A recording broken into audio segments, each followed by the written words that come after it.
नमस्कार, मैं हूं निकिता और आप देख रही हैं सत्यहिंदी.com। चलिए एक नजर डालते हैं अब तक की सुर्खियों पर। इस्राएली सेना ने दावा किया है कि ईरान की ओर से उसकी तरफ मिसाइल से हमला हुआ है। उसने कहा कि पूरे इस्राएल में सायरन बजाकर इस्राएलियों को अलर्ट रहने और होम फ्रंट कमांड के निर्देशों का पालन करने को कहा गया। आईडीएफ ने अपने बयान में कहा कि लोग सायरन सुनते ही सुरक्षित जगहों पर चले जाएं और अगली सूचना तक वहीं रहें। इस्राएली सेना के मुताबिक ईरान की तरफ से इस्राएल की ओर तकरीबन 180 मिसाइलें दागी गई हैं। इस्राएल के एक सुरक्षा अधिकारी का कहना है कि इनमें से अधिकांश मिसाइलों को इस्राएली वायुसेना ने अमेरिकी वायुसेना सेंट्रल कमांड के सहयोग से मार गिराया था। वहीं ईरान का कहना है कि ये हमलों का महज पहला चरण था। आपको बता दें कि इससे पहले अमेरिका ने कहा था कि ईरान की ओर से हमला हो सकता है। वहीं इस बीच इस्राएल लेबनान में हिजबुल्लाह के खिलाफ ज़मीनी हमला कर रहा है। इस्राएली सेना ने एक अन्य बयान में कहा कि देश भर में ईरान की ओर से हमले जारी हैं। आईडीएफ ने लोगों से कहा कि अगले आदेश तक आप सुरक्षित जगहों पर रहें। आपको जो धमाके सुनाई दे रहे हैं वो प्रोजेक्टाइल्स यानी रॉकेट या मिसाइल के गिरने या उन्हें तबाह किए जाने के हैं। बयान में कहा गया है कि सेना इन प्रोजेक्टाइल्स की पहचान कर इन्हें मार गिराने की कोशिश में लगी हुई है। ईरान की ओर से दागी गई मिसाइलें इसराइल के आसमान पर देखी जा रही हैं। इस्राएली सेना के प्रवक्ता डैनियल हगारी ने कहा है कि इसराइल का एयर डिफेंस सिस्टम पूरी तरह से काम कर रहा है और इस वक्त भी हमलों को नाकाम करने में जुटा हुआ है। उन्होंने इस्राएली नागरिकों को सतर्क रहकर सुरक्षात्मक कदम उठाने के लिए कहा कि हम मजबूत हैं और इस घटना से निपट सकते हैं। इस्राएली सेना अपने नागरिकों की रक्षा के लिए हर कदम उठाने के लिए तैयार है। ईरान ने इसराइल पर किए गए इस हमले की पुष्टि की है। ईरान के सरकारी टीवी पर ईरान के इस्लामिक रेवोल्यूशनरी गार्ड कॉर्प्स की ओर से बयान जारी किया गया है, जिसमें इसराइल पर हमले करने की पुष्टि की गई। इस बयान में कहा गया है कि इसराइल की ओर दर्जनों मिसाइलें दागी गई हैं। साथ ही धमकी दी गई है कि इसराइल ने जवाबी हमला किया तो और मिसाइलें दागी जाएंगी। ईरान के राष्ट्रपति मसूद पेजेश्कियान ने ईरान के हमले का बचाव किया है। साथ ही इसराइल के प्रधानमंत्री नेतन्याहू को चेतावनी भी दी है। उन्होंने एक्स पर एक पोस्ट में कहा कि ईरान ने वैध अधिकारों के साथ ईरान और क्षेत्र की शांति और सुरक्षा के लिए निर्णायक प्रतिक्रिया दी है, जो ईरान के हितों और नागरिकों की सुरक्षा के लिए है।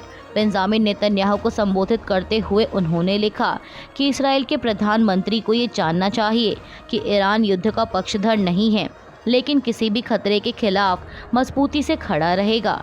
इसराइल को चेतावनी देते हुए ईरानी राष्ट्रपति ने लिखा कि आज का हमला ईरान की क्षमताओं की एक झलक थी। वहीं अब ईरानी हमलों के बाद इस्राएली प्रधानमंत्री बेंजामिन नेतन्याहू ने भी बयान जारी किया है। उन्होंने कहा है कि ईरान ने आज रात एक बड़ी गलती की है और उसे कीमत चुकानी होगी। इस्राएली कैबिनेट की बैठक को शुरू करते हुए नेतन्याहू ने कहा कि इस्राएल अपने दुश्मनों के खिलाफ बदला लेने के लिए प्रतिबद्ध है। इस बात को ईरान नहीं समझता, लेकिन अब वो ये समझेंगे। हमने जो नियम बनाए हैं हम उस पर डटे रहेंगे। जो भी हम पर हमला करेगा हम उस पर हमला करेंगे। इसराइल पर किए गए ईरान के मिसाइल हमले पर अमेरिकी राष्ट्रपति जो बाइडेन और उपराष्ट्रपति कमला हैरिस की प्रतिक्रिया आई है। राष्ट्रपति बाइडेन का कहना है कि अमेरिका पूरी तरह से इसराइल का समर्थन करता है। बाइडेन ने कहा कि उनके निर्देश पर अमेरिकी सेना ने इस हमले के दौरान सक्रिय तौर पर इसराइल की सुरक्षा में मदद की। ताज़ा जानकारी के आधार पर उन्होंने कहा कि ये हमला नाकाम साबित हुआ है। इसी के साथ अमेरिका की उपराष्ट्रपति कमला हैरिस ने कहा कि जिस तरह से ईरानी मिसाइलों को गिराने में अमेरिका ने इसराइल की मदद की वो बिल्कुल सही है। कमला हैरिस का कहना है कि उन्होंने व्हाइट हाउस के सिचुएशन रूम में इस हमले को रियल टाइम में देखा है। उन्होंने ईरान को मध्य पूर्व में अस्थिरता फैलाने वाली ताकत बताया। उपराष्ट्रपति ने बताया कि हमले के प्रभावों का आकलन अभी जारी है और ऐसा लगता है कि अमेरिका की मदद से इसराइल ने हमले को नाकाम कर दिया है। उन्होंने आगे कहा कि इसराइल की सुरक्षा के लिए मैं पूरी तरह से प्रतिबद्ध हूँ।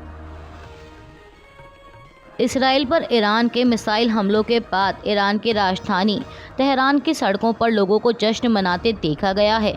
मीडिया रिपोर्ट्स के मुताबिक कुछ लोग ब्रिटेन के दूतावास के बाहर भी एकत्रित हुए। यहाँ भी लोगों ने जश्न मनाया। इस दौरान कई लोगों के हाथों में हिजबुल्लाह नेता नसरल्लाह की तस्वीर भी देखी गई। कुछ लोगों ने पटाखे भी जलाए। वहीं इस बीच संयुक्त राष्ट्र में ईरान और इसराइल के दूतों की तरफ से तीखे तेवरों में अपना पक्ष रखा गया है। संयुक्त राष्ट्र में ईरान के दूत ने चेतावनी दी है कि इसराइल की आगे की कार्रवाई का उचित जवाब दिया जाएगा। चुनाव आयोग के मुताबिक जम्मू कश्मीर में विधानसभा चुनाव के तीसरे और अंतिम चरण में मंगलवार को 68.72% वोटिंग हुई और कुल मिलाकर तीनों चरणों के समापन के बाद मतदान प्रतिशत 63.45 रहा, जो कि लोकसभा चुनाव 2024 में दर्ज मतदान से अधिक है। जम्मू कश्मीर सीईओ कार्यालय द्वारा यह जानकारी दी गई। हालांकि उन्होंने कहा है कि ये आंकड़े अस्थायी हैं और दूर दराज के क्षेत्रों में मतदान केंद्रों से अंतिम रिपोर्ट और डाक मतपत्रों के जुड़ने के साथ इसमें मामूली वृद्धि होने की संभावना है।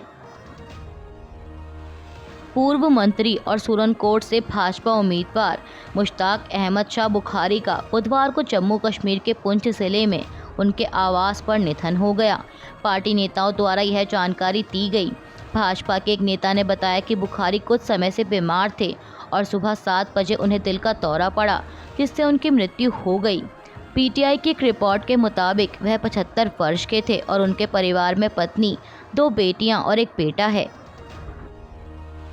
राजनीतिक रणनीतिकार से कार्यकर्ता बने प्रशांत किशोर ने पीटीआई को दिए एक इंटरव्यू के दौरान कहा कि मेरा हमेशा से मानना रहा है कि अगर आप ईमानदारी से प्रयास करते हैं और कड़ी मेहनत करते हैं तो उसका फल मिलता है।